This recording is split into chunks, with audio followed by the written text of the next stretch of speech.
In the dimly lit grandeur of Holyrood Palace, James VI of Scotland stands surrounded by his closest advisors. The weight of the crown rests heavy on his young shoulders.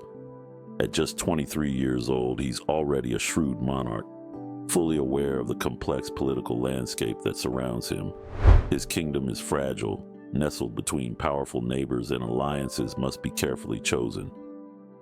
The discussion that echoes through the hall is not one of love or romance, but of strategy. A marriage with Anne of Denmark, a princess from a prosperous and influential nation, could strengthen Scotland's position on the European stage. Yet amidst the cold calculations of politics, there's a flicker of hope in James's heart. Hope that this union might be more than just a contract. Across the North Sea, Anne of Denmark, a spirited and intelligent young woman, sits in her own grand chambers contemplating her future. She has heard whispers of her future husband's intelligence and ambition, but what she yearns for most is a true connection, a partner with whom she can share her life. The marriage proposal is accepted, and though their paths have been set by politics, neither James nor Anne can predict the bond they're about to forge. The scene shifts to the winter of 1589, where a blanket of fresh snow covers the streets of Oslo, Norway. The city is abuzz with the preparations for the royal wedding, a union that has captured the attention of Europe. Inside the grand cathedral, the air is thick with anticipation as the noble families of Scotland and Denmark fill the pews. The ornate decorations shimmer in the candlelight, and the scent of pine wafts through the air, mingling with the murmurs of the gathered guests.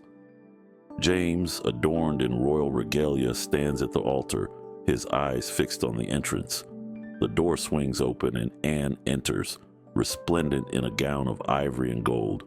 Her delicate features are framed by the glow of the candlelight, and there's a grace in her step that draws every eye in the room. As she approaches, their gazes lock for the first time.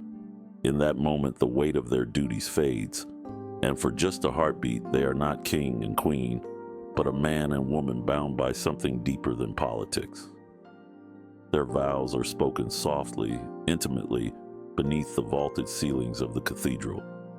Though the ceremony is grand, with every detail meticulously planned, the connection between James and Anne feels genuine. As they exchange rings, a promise passes between them, not just of duty, but of partnership. The snow continues to fall outside, as if nature itself is blessing their union. The treacherous journey from Norway to Scotland tests Anne's resolve, as rough seas and harsh weather delay her arrival. But when she finally steps foot on Scottish soil, she's greeted with a hero's welcome. The streets of Edinburgh are lined with cheering crowds, eager to catch a glimpse of their new queen. Anne's heart swells with pride as she's led to Holyrood Palace, her new home.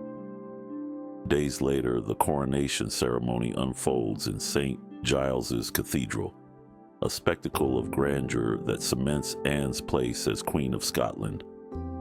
She stands on the coronation platform, draped in a rich velvet gown adorned with intricate embroidery.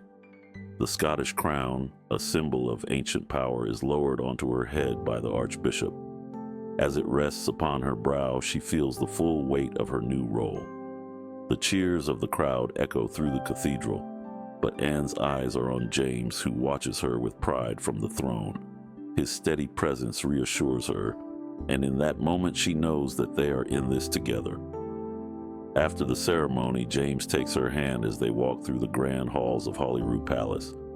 The palace, with its towering stone walls and ancient tapestries, feels both imposing and comforting. As they walk, they speak in hushed tones about their hopes for the future. Despite the challenges that lie ahead, there is a sense of unity between them, a shared determination to rule together side by side. Years pass, and the weight of the crown grows heavier. James and Anne now rule over not just Scotland, but also England. After the death of Queen Elizabeth I, they are the first monarchs to unite these two powerful kingdoms, and their reign is watched by all of Europe. The scene opens in the grand throne room of the English court, where James sits on the throne, his face stern with the responsibilities of ruling both nations. Anne stands beside him, her presence a quiet strength. She has grown into her role as queen, influencing not just politics but also the culture of the court. Her love of art and music has brought a touch of Denmark to England, and her court is known for its elegance and sophistication. But life as dual monarchs is not without its challenges. The pressures of ruling two nations weigh heavily on James, and Anne often finds herself playing the role of mediator between her husband and his advisors. Despite these challenges, their bond remains strong. In private moments, away from the prying eyes of the court, they find solace in each other's company. Whether walking through the royal gardens or sitting by the fire in their chambers, they share a deep connection that has only grown stronger with time. The final scene takes place in the twilight of their lives. The camera pans over the royal gardens where James and Anne walk hand in hand. Their hair has turned silver and their faces are lined with the passage of time, but their bond is as strong as ever. They walk in silence, the weight of their shared history heavy in the air. Together they have faced the trials of ruling two kingdoms, the loss of loved ones and the pressures of monarchy. Yet, through it all, they have remained partners, their love a steady flame that has guided them through the darkest of times. As they reach the edge of the garden, they stop to admire the view. The sun is setting, casting a warm golden light over the palace and the land that stretches out before them. They stand in silence, taking it all in, the kingdom they have ruled, the legacy they will leave behind.